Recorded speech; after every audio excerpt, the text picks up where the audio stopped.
मुझे माफ कर दो।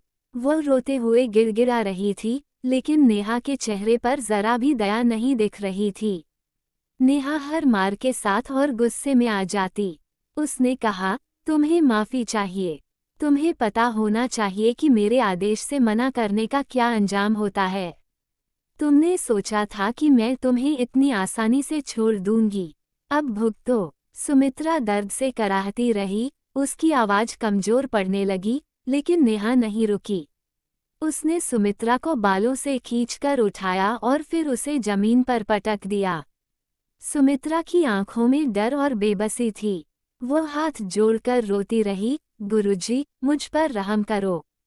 मैं सब कुछ सहने को तैयार हूँ। आपकी सेवा में कोई कमी नहीं रहने दूंगी। बस यह मार मत मारो। लेकिन नेहा के चेहरे पर संतोष की झलक थी। वह सुमित्रा की हालत देखकर अपनी ताकत और नियंत्रण का आनंद ले रही थी। उसने ठंडी आवाज में कहा, तुम्हें दर्द सहना ही होगा, क्योंकि अब तुम मेरी गुलाम हो। अगर मैंने तुम्हें माफ कर दिया, तो तुम फिर से लापरवाह हो जाओगी। कमरे के बाहर से नौकरों ने सुमित्रा की चीखें सुनी, लेकिन किसी की हिम्मत नहीं हुई कि वे आकर दरवाजा खटखटाएं। अंदर सिर्फ सुमित्रा की दर्द भरी चीखें और नेहा की ठंडी हंसी गूंज रही थी। नेहा ने सुमित्रा को बुरी तरह पीटने के बाद थोड़ी देर के लिए रुककर अपने बड़े, भारी बूट्स पहनना शुरू किया। उसने उन बूट्स को पहनते हुए ठंडी मुस्कान के साथ सुमित्रा की ओर देखा, जो जमीन पर दर्द से कराह रही थी। सुमित्रा की हालत बदतर हो चुकी थी, उसके शरीर पर चोट के निशान साफ दिख रहे थे। वह कांपती हुई नेहा की ओर देख रही थी और रोते हुए गिड़गिड़ा रही थी, गुरुजी, मुझ पर दया करो। अब और मत मारो। मैं आपकी हर बात मानूंगी। मैं आपकी और आपकी माँ की गुलामी करूंगी।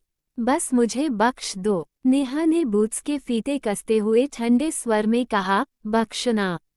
तुम्हें लगता है कि तुम्हारे रोने से मैं रुक जाऊंगी।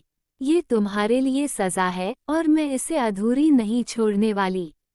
तुमने जो किया है, उसका हिसाब अभी पूरा नहीं हुआ है। अब मैं तुम्हें और भी महसूस करवाऊंगी कि मेरी बात न मानने का क्या अंजाम होता है। सुमित्रा ये सुनकर और ज्यादा डर गई। उसकी आंखों में खौफ साफ झलक रहा था।